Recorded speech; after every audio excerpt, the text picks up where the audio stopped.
everyone, my name is Jacob and welcome to M&M Movies, the channel where we do movie rankings basically. That's kind of what we do. And I'm going to be ranking every movie I've seen so far this year. We're halfway through the year. We're already halfway through. We're going to go through all the disappointing messes that have been all over Hollywood this year. We're going to go through some movies that have shined through, but yes, there is a lot to go through. So if you are new here, make sure you like the video, make sure you subscribe if you want to see more movie related videos. I'm going to see the new Jurassic World movie this Friday, and I want to do a ranking video of all the Jurassic Park World movies, so let me know if you want to see that. Anyway, without further ado, let's get straight into it. Also, if you disagree with my opinion, just kill me. Very last place, we have Snow White. I didn't hate this movie as much as everyone else when it came out, but it's slowly gotten worse and worse the more I think about it. Now, this suffers from the main problem of being a live action remake once again, and we're sick of it. We're sick of it at this point, and Snow White was one of the worst examples. They're unnecessary. It's just a cash grab at the end of the day, but this time it was not, because Rachel Ziegler had to go and ruin the whole movie. Not even with her performance, which I thought her performance was actually alright in the movie. It definitely wasn't the worst part, but she destroyed the movie before it even came out, so just with her attitude, comments on the original film. To be honest, this film never really should have been made into a live action because it's such a short movie. I believe the runtime is like, it's definitely under an hour. I believe so. So why would we need to remake this into a full film? I don't think so.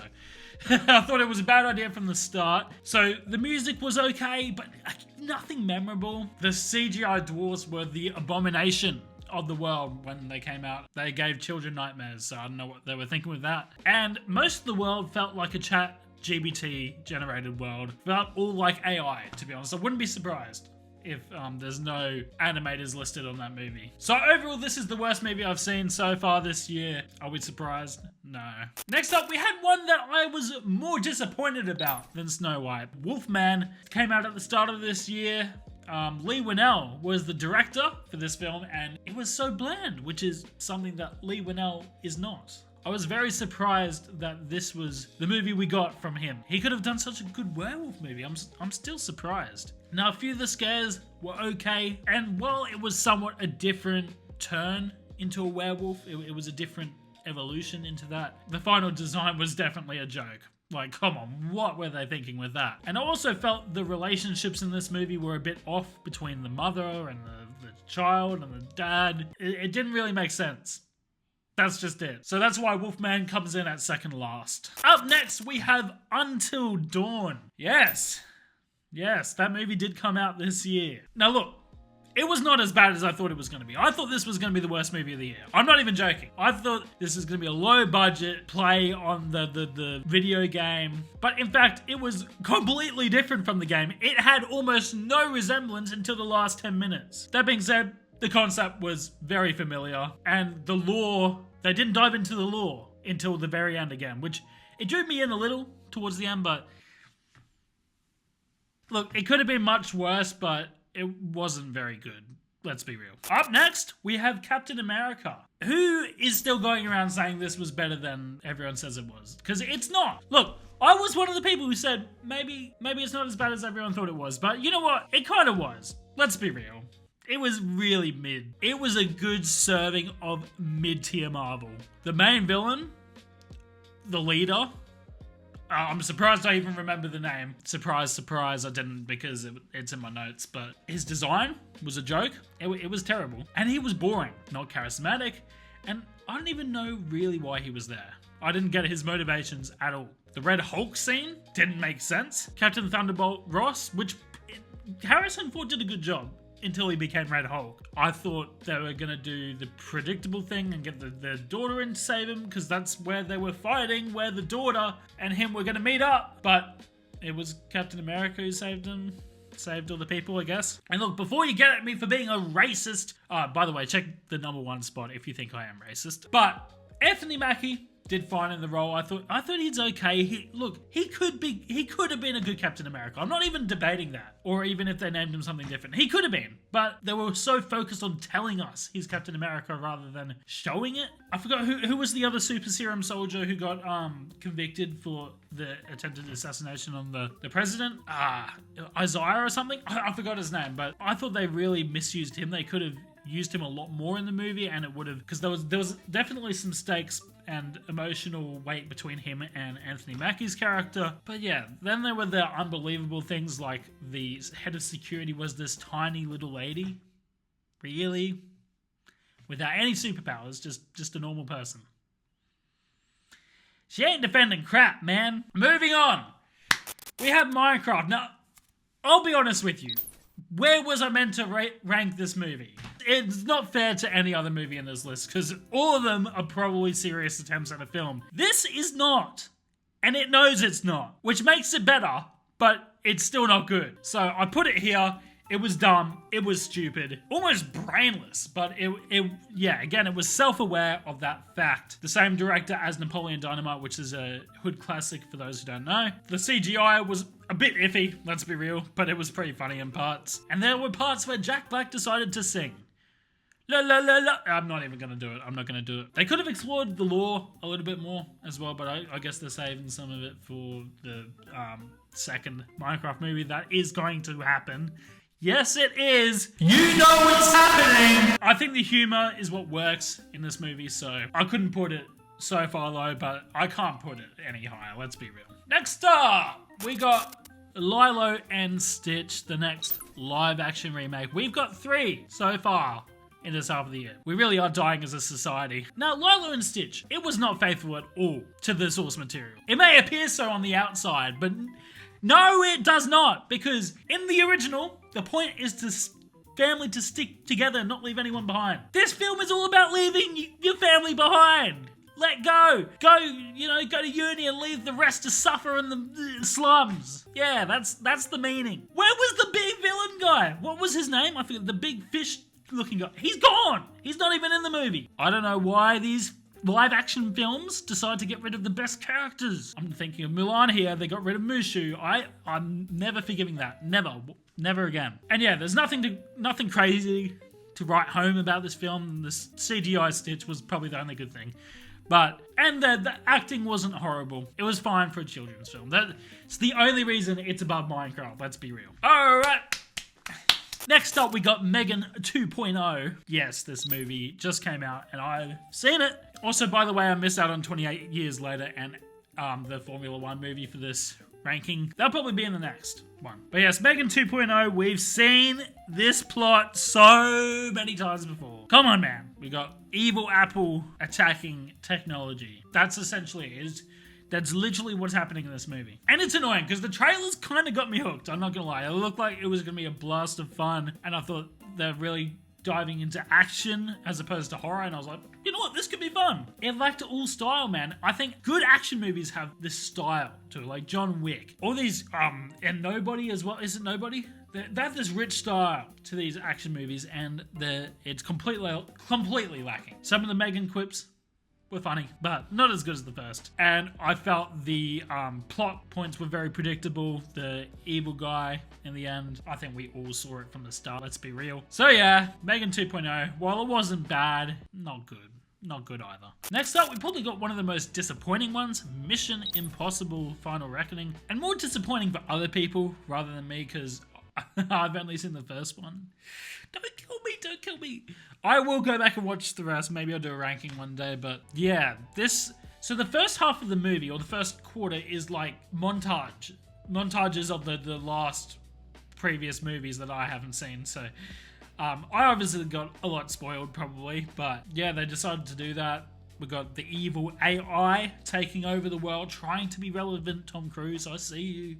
He did a stunt, which was cool, I guess. But the amount of coincidences in this film was just next level, which meant nothing was believable. And there wasn't really any emotional stakes for the last film in the franchise. Let's be real, this probably isn't the last film in the franchise, but yeah, That was Mission Impossible. Next up, we had Bring Her Back. Yeah, this wasn't too bad. A little bit disappointed because this was a film by the Raka brothers.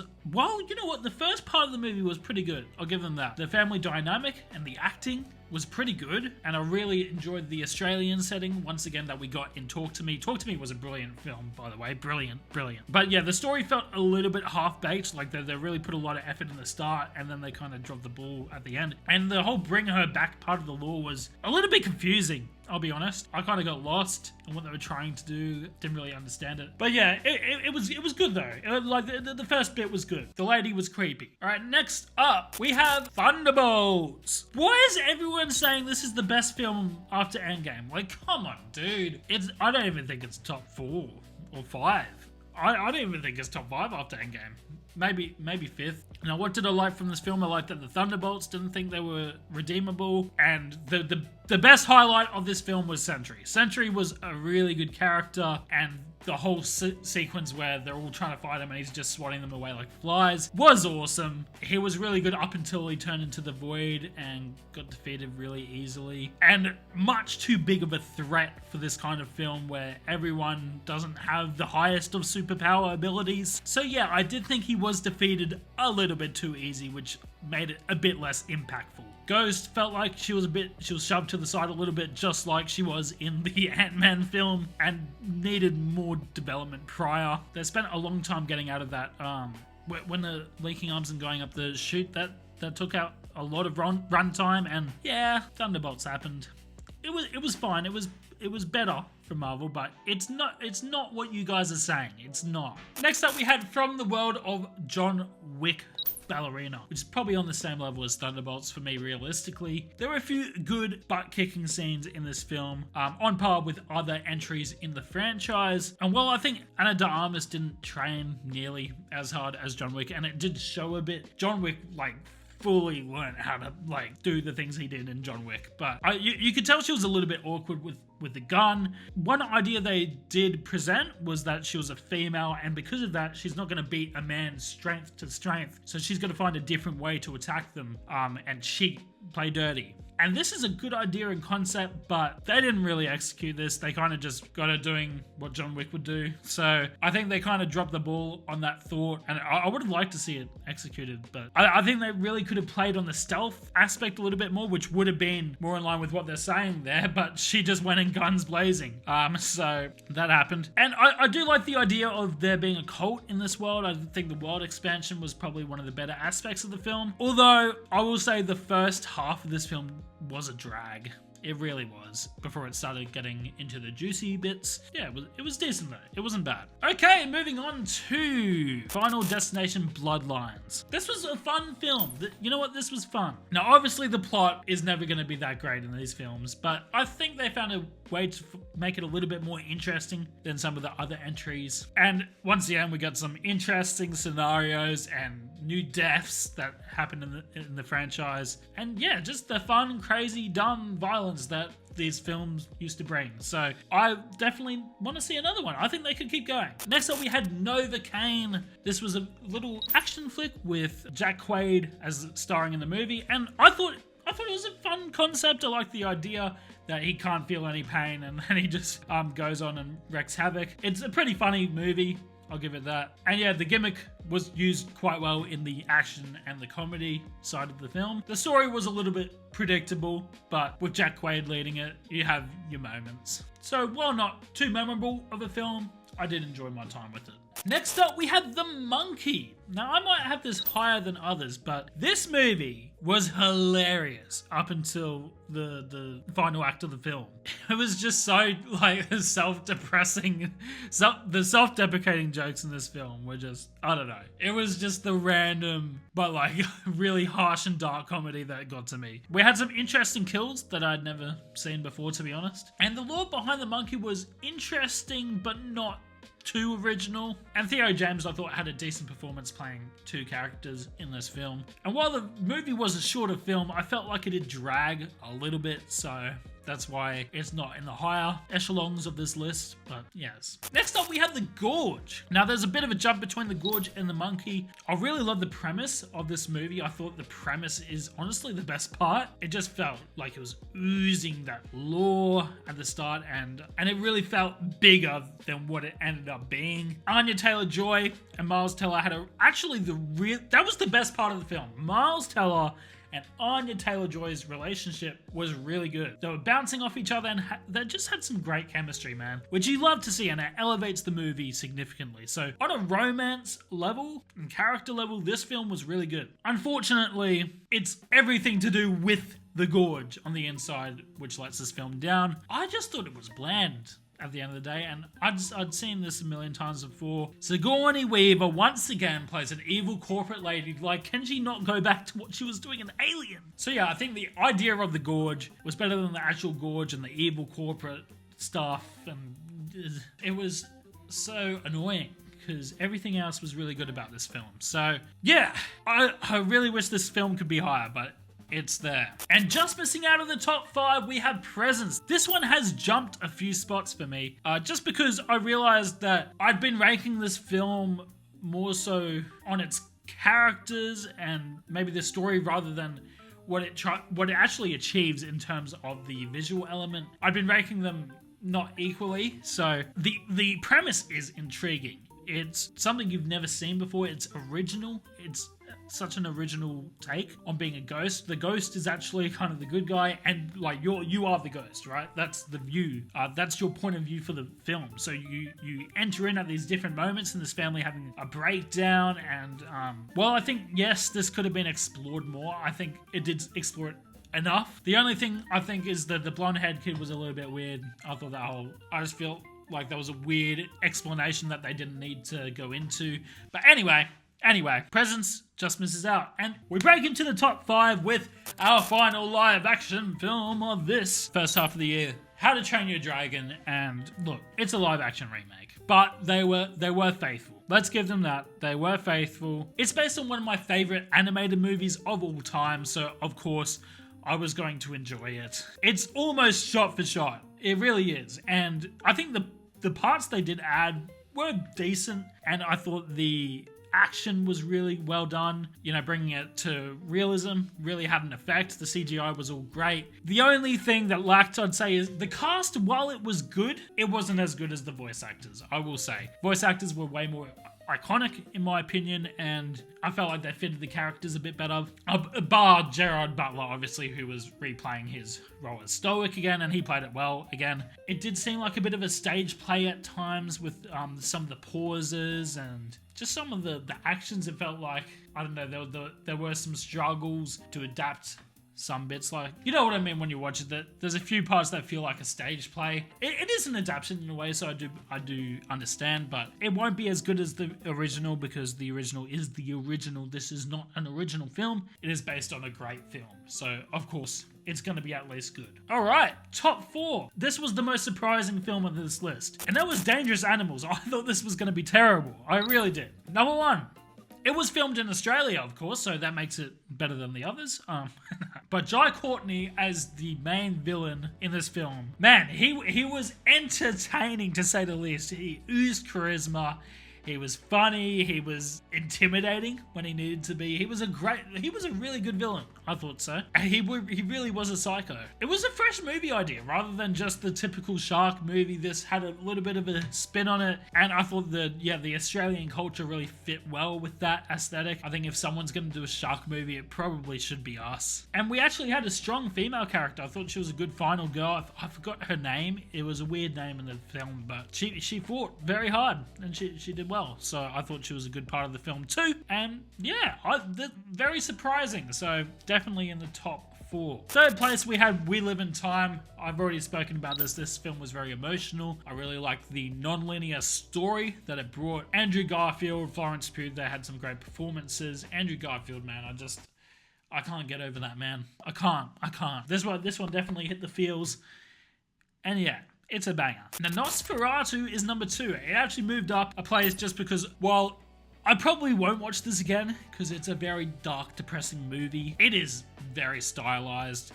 The style is so apparent with Robert Eggers. You had great performances from Bill Skarsgård and Lily Rose Depp. Very lore heavy. I don't know if this is better than the original. I haven't watched the original, so I can't comment on that, but I thought it was really good. So, second place. And number one, by a landslide, let me just say, this wasn't in doubt. I knew this was going to be the best film of this half of the year when I watched it. Sinners, man. Oh my goodness. I don't know if this one's left a huge impact on me. That's the only thing I'll probably say negatively. I don't think it's left a huge impact on me and maybe won't be as memorable, but I enjoyed it. I'm really not sure how they came up with the idea. Like, it's such a bizarre concept for a film, but I loved the way they intertwined music into this film, like the musical elements intertwined with the vampires. It worked so well. And I liked how they didn't shy away from the regular methods of killing a vampire with a stake, because I feel like a lot of vampire films try to do that these days. It takes away a little bit from the experience. And Michael B. Jordan was incredible.